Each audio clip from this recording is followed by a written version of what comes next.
Good morning. It's Wednesday, 19th of October 2016.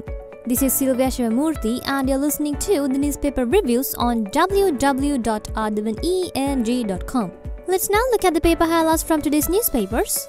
The top highlight in Daily News says, AG to indict Tiran Alice. While making a clarification regarding the interim order issued by the Supreme Court regarding former MP Tiran Alice, the Supreme Court yesterday pronounced that the Attorney General has no obstacle to file indictments against Alice in the High Court.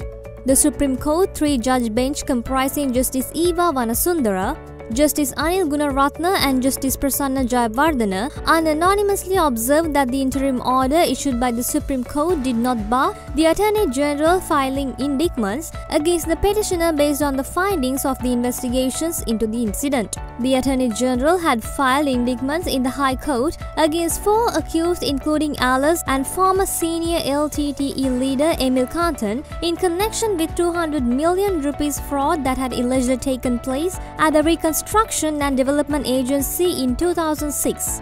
Another highlight says, sustainable development should be etched in every mind, says President. Sri Lanka adopts and abides by the Paris Declaration aiming to take every possible measure towards protecting the environment, President Maithripala Sirisena said. The two words sustainable development should be kept in the mind of every human being so as to protect the environment. The uninterrupted existence of all flora and fauna is ensured by following the principles of these two words, he said. The highlight in the middle says, Speaker meets Commission heads.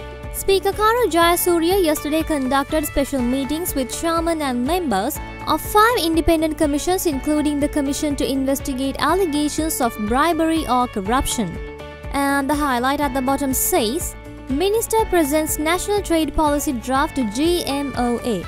International Trade Minister Malik Samaravikrama officially handed over a draft to the National Trade Policy to the Government Medical Officers Association during the meeting held between them on Monday evening, GMOA media spokesman Dr. Samantha Anand said.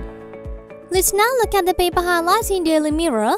The main highlight says, EU promises Euro 212 million to Sri Lanka. The European Union announced in Brussels yesterday that it would provide a sum of Euro 210 million, the equivalent of 34 billion rupees to Sri Lanka for its development up to the year 2020. Another highlight says, Sanjit Premadasa responds to video on FB. Responding to a video showing Minister Sajith Premadasa providing jobs reportedly to those who worked for him at last year's general election, he said he was providing a few jobs in the private sector to resolve the huge unemployment problem in Hambantota. The highlight in the middle says, the government has so far not issued an official statement regarding the acceptance of the letter of resignation of Dilrukshit Dayas Vikramasinghe, the Director General of the Commission to investigate allegations of bribery or corruption. Consequently, she had visited the Commission's office yesterday and continued with her official duties. And the highlight at the bottom says, Adil Bakir Marka's death not suspicious, says Scotland Yard. Scotland Yard is treating the death of Imtiaz Bakir Markar's son Adil as unexplained but not suspicious, the London Evening Standard reported on Monday. And now let's move to the paper highlights in Ceylon today. The top highlight says, CID seeks details of 30 bank accounts. Mount Lavinia Additional Magistrate Mohammed Shahabdin yesterday gave the CID permission to obtain statements of 30 bank accounts and details of telephone conversations of the family members of the former Army Sergeant Major Edir Singha Jayamanna, a resident of Karandupana Kegala, who committed suicide, leaving behind a note claiming he had killed Sunday leader editor Lasantha Vikramatunga. The highlight in the middle says, Pre-Budget Health Relief Package.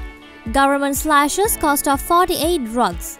Prices of 48 vital drugs will be reduced with effect from Friday, according to a new price formula gazetted yesterday, Minister of Health, Nutrition and Indigenous Medicine Rajitha Sinaratna said.